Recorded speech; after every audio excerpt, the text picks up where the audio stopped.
میرے بھائیوں، تو کیا کہا؟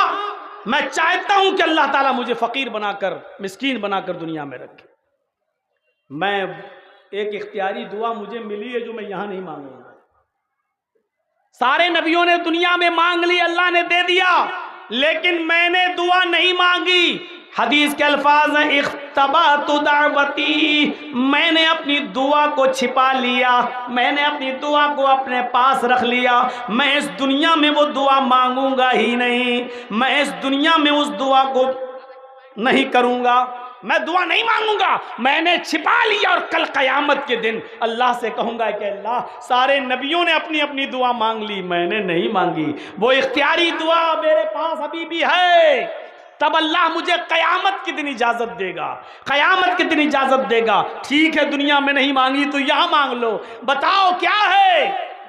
میں سب کے ساتھ انصاف کرتا ہوں، لہٰذا وہ تمہاری دعا باقی رہ گئی، تم دعا مانگ لو۔ تو فرمایا عائشہ صدیقہ نے، اے اللہ کے نبی، جب قیامت کے دن اللہ آپ کو اختیار دے گا تو کیا دعا مانگیں گے؟ قیامت کے دن جب اللہ آپ کو اختیار دے گا تو آپ کیا دعا مانگیں گے؟ کیا دعا کریں گے اللہ تعالیٰ سے؟ فرمایا قیامت کے دن جب میری امت پریشان ہوگی، جاسوس تپش میں ہوگی، سارے پیغمبر منع کر دیں گے اور کوئی کسی کی سفارش نہیں کرے گا، سب کو اپنی اپنی خطا یاد آئے گی، تو سارے لوگ جب میرے پاس آئیں گے، میرے قدموں تلے جمع ہوں گے اور مجھ سے عرض کریں گے، مجھ سے کہیں گے کہ اللہ کے نبی میری سفارش کر دو، اور اس وقت میری زبان سے نکلے گا امتی امتی، اللہ میری امت، اللہ میری امت۔ جب میری امت کے افراد میرے قریب آئیں گے تو میں سجدے میں سر رکھ دوں گا اور اللہ کی حمد و ثنا بیان کروں گا۔ آواز آئے گی ارفع راسک یا محمد، سل تعطا واشفع تشفع، اے محمد صلی اللہ علیہ وسلم اپنا سر اٹھاؤ، جو مانگو گے دیا جائے گا، واشفع تشفع، سفارش کرو گے تو وہ بھی قبول کی جائے گی۔ اس وقت میں کہوں گا امتی امتی، اللہ میری امت میری امت۔ پھر اللہ رب العالمین مجھے اختیار دے گا، کیا دعا مانگتے ہو جو باقی رہ گئی؟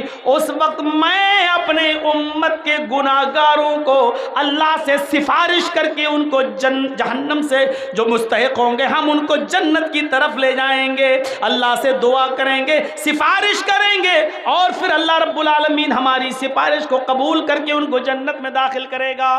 لیکن کتنے لوگوں کو یہ اللہ کی مرضی پر موقوف ہے، یعنی نبی اکرم مصیبت میں اور غم میں بھی اپنی امت کو نہیں بھولتے۔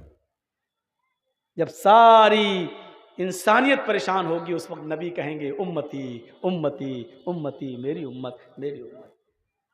ہم اس نبی کو چھوڑیں، ہم اپنے دوستوں میں اپنا وقت برباد کرتے ہیں، ہم دنیا میں اپنا وقت برباد کرتے ہیں، ہم یہ نہیں دیکھتے کہ ہماری خوشی میں کون ہمارے ساتھ ہے، ہمارے غم میں کون ہمارے ساتھ ہے۔